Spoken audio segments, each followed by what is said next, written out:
Štai kaip gyvena Seimo nariai. Golfo aikštynai. Paprastas žaidimėlis reikalaujantis šiek tiek investicijų. Golfo lazda. 18 000 eurų. Golfo lazdas yra įvairių dydžių. Mažas, didelės, pavėjui prieš vėją, po lietaus prieš lietų, dideliai dangai, mažai dangai. Kepurė. 18 000 eurų. Batai. Polo batai turi būti ilgesni, trumpesni, mažai žoliai, aukštai žoliai. 16 000 plus 14 000, 30 000 plus dar 30 000 batų aikštelį. 60 000 batai. Kad gerai atrodytum, reikia užsidėti polo marškinėlius. Polo marškinėliai. Šiek tiek pigesni. 400, 800, 1000, 2000, 200 000, 80 000. Toliau eina mašinytė. Mašinas nuo 1 000 000 eurų.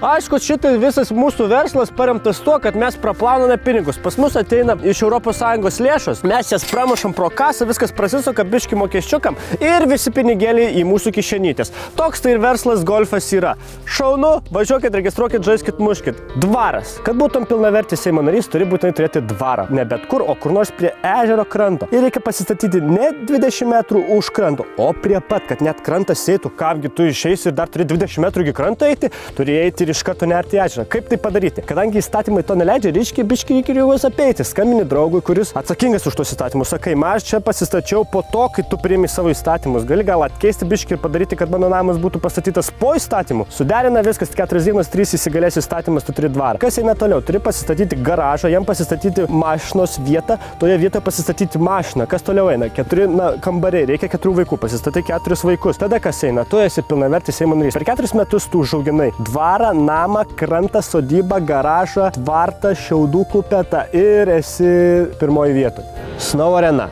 Pramogos neturi ateiti pas tave. Tu pats turi pasidaryti pramogas arba būti pats savo pramoga. Aš pasistačiau šitą iš gelbėtonio geltonų plytų namelio šitą trobelę ir jame susidėjau sniego. Kiekvieną dieną čiužinėju ir skaitau knygas, rašau romanus. Kaip mes turim šitą visą konstrukciją išlaikyti? Siunčiame laiškus į Lenkiją ir ten mums atgabena pigios darbo jėgos pirmakursius, trečiakursius iš Lenkijos. Kaip jie atvažiuoja? Sėda į savo tuos mažus Pinska automobilius, sulėta kokį 13 į vieną ir atvažiuoja čia, juos pakelia sraigtasparnis, kad atskristų į tą mūsų Snow areną ir paleidžia. Jie palapinės įsiskleidžia pirmiau, po to tik parašiutų, jie miega ant tų parašiutų ir vakare mes juos kviečiame į darbą. Kaip vyksta darbas? Turi tokias trubeles ir pučia šaltą orą. Visą dieną pučia, kol nualpsta ir juos reikia pačius pripūsti. Ta šaltą orą prikondensuoja tokius ledo gabalus, tada skutinėja kiti, nušala tie pirštai, vežam juos atgal. Mes ieškome darbuotojų, šiuo metu reikalingas 8 metų darbo stažas, 48 pasaulio kalbos. Turite mokėti padaryti pirmą kvėpavimą ir antrą turėti mokėti padaryti. Taip pat reikalinga suvirintojo, šaltkalvio, aukštalipio, elektriko, kitos specialybės ir mokame pradžioje minimumą, paskui viskas mažėja priklausomai nuo jūsų darbo kokybės.